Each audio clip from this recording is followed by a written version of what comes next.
I want to take a moment to thank Bethesda. Thank you, Bethesda. If it wasn't for you and your PR department responding and drawing attention to negative Steam reviews for Starfield, I would not have known about these honest, scathing, and oh so quotable one-liners. I played for 75 hours because I needed the dopamine fix. Looking back, it's a boring story in a boring world.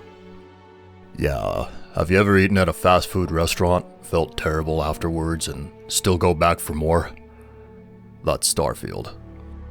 It's like being in a fishbowl, jumping from one bowl to another, instead of the great vastness of the ocean. Starfield makes Fallout 4 look like a masterpiece. I liked the part where Todd whispered in my ear, "See that planet? You can't fly to it." Then he loading screened all over the place. So, if you weren't aware, Bethesda's public relations department has been responding to negative reviews on Steam for their latest game, Starfield. This isn't something new, as you need only look at the official flagged reviews to see the date and timestamps, not only for when users wrote, but also when updates were made and developer replies were posted. It turns out Bethesda has been responding to negative feedback since about late October, so roughly 2 months after the game's release. Except, it's not the fact that Bethesda is replying to negative reviews that's turning heads now. No, what's made this go a bit viral recently is how all the replies seem to be copy-pasted or paraphrased from a general bank of responses, and they all more or less boil down to, "You're playing it wrong." It's a strange and frankly bizarre thing to see coming from one of the industry's larger and more veteran studios, and it's rather telling just how bad the situation for Bethesda must be getting. Starfield released to some pretty middling reviews, and after a hype-driven sugar rush on release day, fans slowly started to agree with the scores at outlets like IGN that could be summed up as basically meh. Just the general sentiment that while there's plenty about Starfield that does work, it's missing something, or that it's merely doing its job and not wowing you or making you lose yourself in long, deep play sessions. The negative reviews Bethesda has seen fit to respond to range from snarky one-liners to longer and more constructive breakdowns of the game's failings. It seems there's no real hard criteria for what they're choosing to respond to. Post visibility, player hour count, length of review, everything is all over the place, so at least Bethesda isn't laser focused on any special type of reviews, just the broad focus on responding to the negative ones. The generic capacity of the replies is also noteworthy. If you start sifting through lots of the responses, it quickly becomes clear that everything is copy-pasted, maybe even automated, from a bank of replies with limited adjustments. However, the worst part of all of these responses is how they ignore the very real criticisms leveled at Starfield and seem either in bad faith or, at best, desperate. As in, "You like the game, right, guys?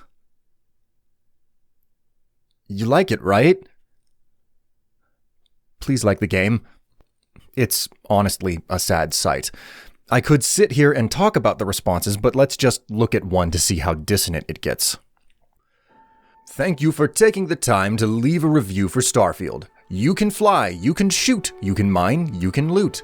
Starfield is an RPG with hundreds of hours of quests to complete and characters to meet. Most quests will also vary in your character's skill and decisions, massively changing the outcome of your playthrough. Try creating different characters with backgrounds and characteristics that clash or are opposite of your previous character. You will feel like you are playing a totally different game.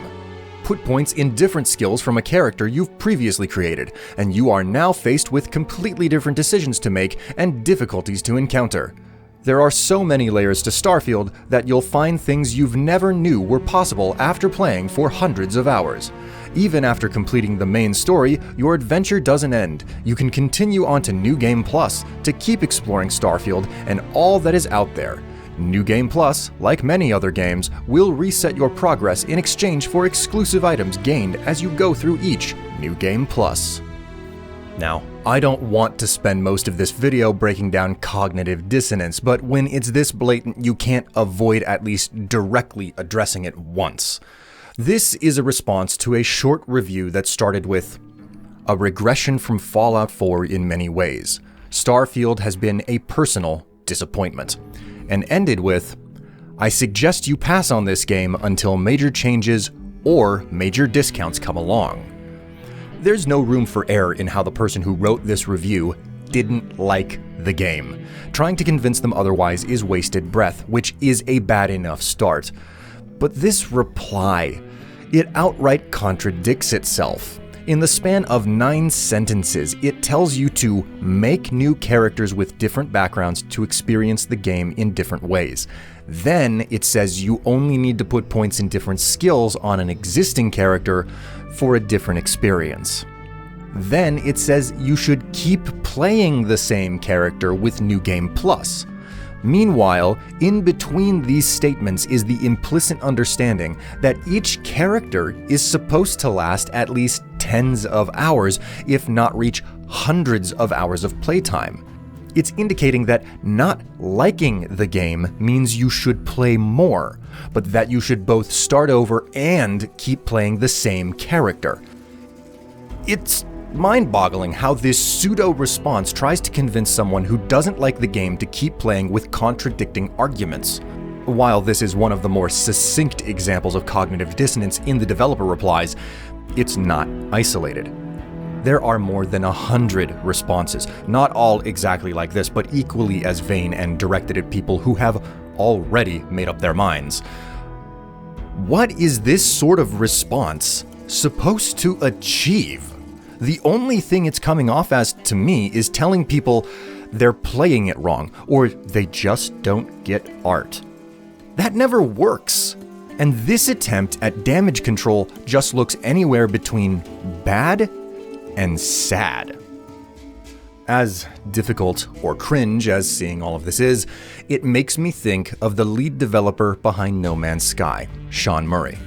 At the 2019 Game Developers Conference, he quoted someone from Valve who told him, "What you do now is more important than what you say."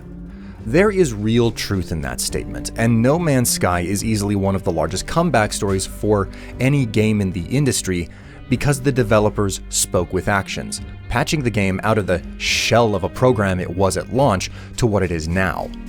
Bethesda is capable of doing the same thing, and they have their own redemption arc in Fallout 76, a game whose own disastrous launch debatably made the launch of No Man's Sky look like a picnic.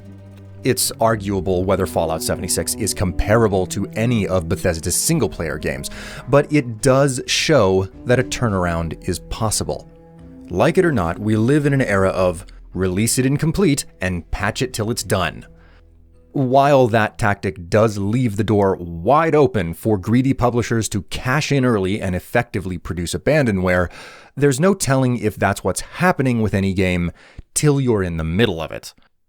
In the case of Starfield, Bethesda has stated several times over that they are dedicated to supporting it for 5 years, which is a long life for a single-player game.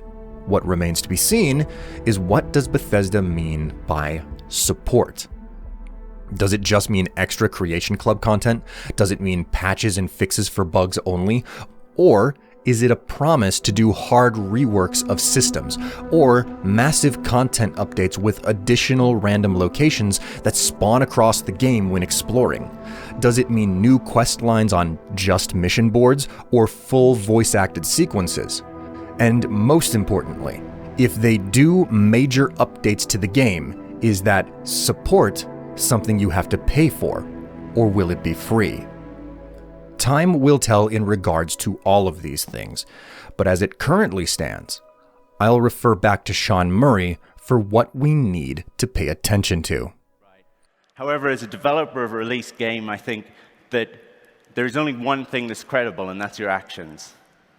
We decided to talk to the community through patch notes alone.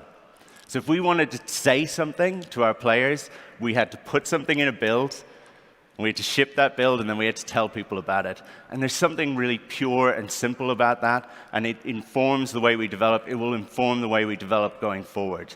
It's what we got into games to do. As someone who personally feels pretty disappointed by Starfield, I once again want to thank Bethesda for bringing my attention to all of these snarky one-liners that drip with delicious cynicism and bite that makes my opinions feel validated. It's in a, well, I'm not crazy because other people are seeing the same thing kind of way. However, I've also been around long enough to know that validation of that sort of cynicism is vapid. It's like a fistful of sugar. It'll give you an enormous and briefly satisfying rush, but you'll still be empty afterwards. And when it passes, what makes you cynical will still be in front of you. For that reason, I hope Bethesda stops with the talk. I hope they stop responding to user reviews, especially in this sad, cringy way. Most people who cared about Starfield have already made up their minds on the game, and trying to convince them otherwise with these replies does nothing but put more egg on Bethesda's face.